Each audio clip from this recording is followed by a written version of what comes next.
أعوذ بالله من الشيطان الرجيم. بسم الله الرحمن الرحيم. وإذ أخذ الله ميثاق النبيين لما آتيتكم من كتاب وحكمة ثم جاءكم رسول مصدق لما معكم لتؤمنن به ولتنصرنه قال أأقررتم وأخذتم على ذلكم إصري قالوا أقررنا قال فاشهدوا وأنا معكم من الشاهدين فمن تولى بعد ذلك فأولئك هم الفاسقون. أفغير دين الله يبغون وله أسلم من في السماوات والأرض طوعا وكرها وإليه يرجعون. اعوذ باللہ من الشیطان الرجیم. بسم اللہ الرحمن الرحیم. وَإِذْ أَخَذَ اللَّهُ مِيثَاقَ النَّبِيِّينَ لَمَا آتَيْتُكُم مِّن كِتَابٍ وَحِكْمَةٍ آمَنْتُ بِاللَّهِ صدق اللہ العظیم. رب اشرح لي صدری ويسر لي امری واحلل عقدۃ من لسانی یفقہوا قولی. آج کا ہمارا درس قرآن سورہ آل عمران کی آیہ نمبر 81، 82 اور 83 پر مشتمل ہے.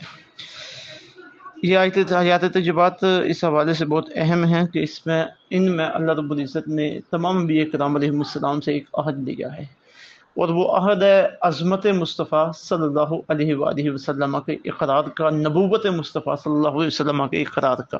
اور یہ آیات ترجمات حضور رحمت عالم صلی اللہ علیہ وسلم کے افضل الخلق، افضل الانبیاء ہونے کے دلائل میں سے ہیں، اور آقا علیہ الصلوۃ والسلام کے اللہ رب العزت کی بارگاہ میں مقام و مرتبے کو واضح فرما رہی ہیں. اللہ تعالیٰ نے انبیاء کرام علیہ السلام سے یہ وعدہ لیا ہے کہ میں تمہیں نبوتیں دے رہا ہوں، تعلیم بھی دے رہا ہوں، کتاب بھی دے رہا ہوں، ہدایت بھی دے رہا ہوں، لیکن یا ایک میرے ساتھ وعدہ کرو کہ جب میں تمہیں بھیجوں تم اپنی تبلیغ میں مصروف ہو، تمہاری امتیں ہوں، اور پھر میرے آخری نبی پیغمبر آخر الزمان جناب سیدنا محمد مصطفیٰ صلی اللہ علیہ وآلہ وسلم وہ تشریف لے آئیں، تو پھر تم نے کیا کرنا ہے؟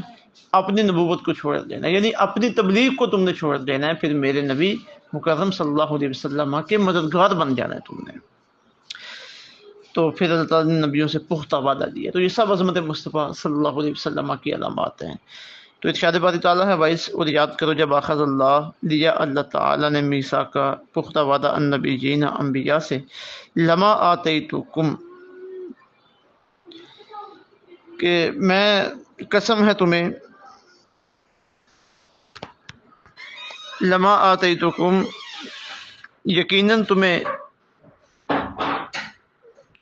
جو میں نے دوں من کتاب تم کو کتاب و حکمت اور حکمت میں سے، ثم جاءکم پھر تشریف لائے تمہارے پاس رسول وہ رسول مصدق لما معکم جو تصدیق کرنے والا ہو ان کتابوں کی جو تمہارے پاس ہیں، لتؤمنن به تو تم ضرور ایمان لانا اس پر، ولتنصرن اور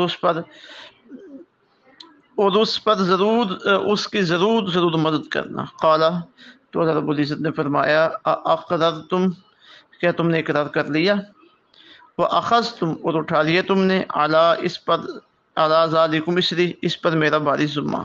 قالوا تو سب نے عرض کی اقررنا ہم نے اقرار کیا. قال تو اللہ تعالیٰ نے ارشاد فرمایا فاشہدوا تم گواہ رہنا، وانا معکم من الشاہدین اور میں بھی تمہارے ساتھ گواہوں میں سے ہوں.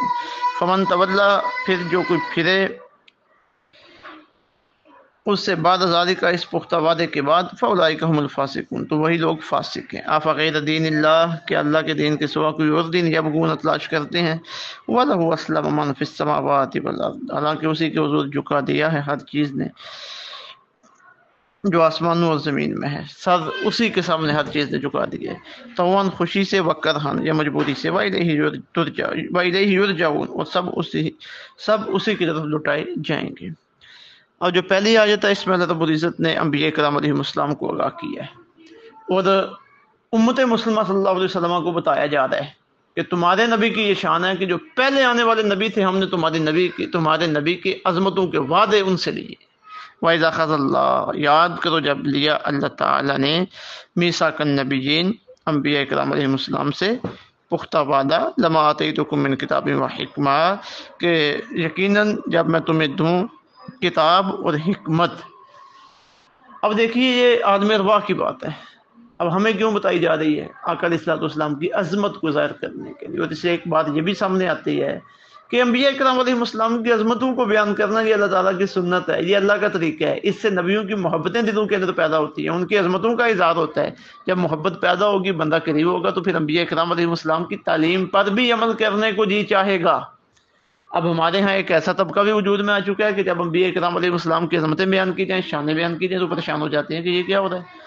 بھائی اس میں پریشان ہونے کی کیا بات ہے؟ اللہ خود بیان کرتا ہے عظمتیں، مقصد ہے نا، اس کی حکمتیں ہیں نا، وہ ہمارے فائدے کے لیے ہیں۔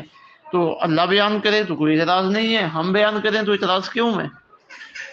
بیان کرنی چاہیے، بیان کرتے رہنا چاہیے، ان کے انبیاء کرام علیہ السلام کی عظمتوں کا اظہار ہوتے رہنا چاہیے۔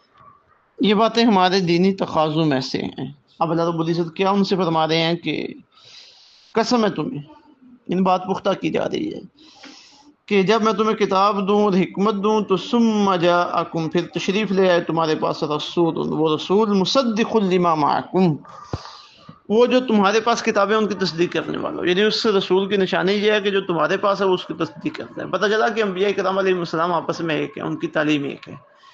بعد میں آنے والا پہلے آنے والوں کی تصدیق کرتا ہے، اور یہی ہمارا عقیدہ ہے نا تمام انبیاء کرام علیہ السلام کے بارے میں کہ کسی ایک نبی کی گستاخی کرنا بھی بندے کو دار اسلام سے خارج کر دیتے ہیں۔ تو اب دیکھیے کیسے اقرار کروائے جا رہے ہیں، لَتُؤْمِنُنَّ بِهِ، تم ضرور بر ضرور ان پر ایمان لانا، تقیدیں لگا کے بات کی جا رہی ہے، وَلَتَنْصُرُنَّ، اور ضرور ان کی مدد کرنا۔ اب تقیدیں لگا کے بات منوا لی ہے، انبیاء کرام علیہ السلام نے اقرار کیا ہے اس بات کا، وہ تو ممکن ہی نہیں ہے کہ اللہ رب العزت کی بارگاہ میں وہ انکاری کریں۔ سادہ انداز میں بھی بات کہہ دی جاتی تو انہیں قبول تھی، لیکن یہاں پہ کیا کیا جا رہا ہے؟ تقیدیں لگائی جا رہی ہیں بات کی عظمت کو واضح کرنے کے لیے۔ قال اقررتم، تو یہ تقیدوں کے ساتھ اقرار لے کے پھر اللہ رب العزت فرما رہے ہیں، قال فرمایا اقررتم، کیا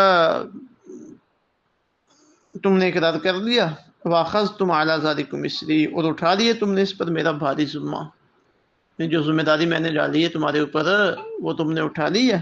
قالوا اقررنا، تو انبیاء کرام علیہ السلام نے عرض کی اللہ ہم نے اقرار کر لیا، ہم نے بہت بھاری ذمہ داری اٹھا لی ہے۔ قال تو اللہ رب العزت نے ارشاد فرمایا فاشهدوا، گواہ رہنا اس بات پر، گواہ رہنا، وانا معکم من الشاہدین، اور میں بھی تمہارے ساتھ گواہی دینے والوں میں سے ہوں۔ اب یہاں پہ مفسرین نے بڑی خوبصورت باتیں لکھی ہیں آقا علیہ الصلوۃ والسلام کی عظمت کے حوالے سے۔ اب ظاہر حاجت ہی آقا علیہ الصلوۃ والسلام کی عظمت کی ہے۔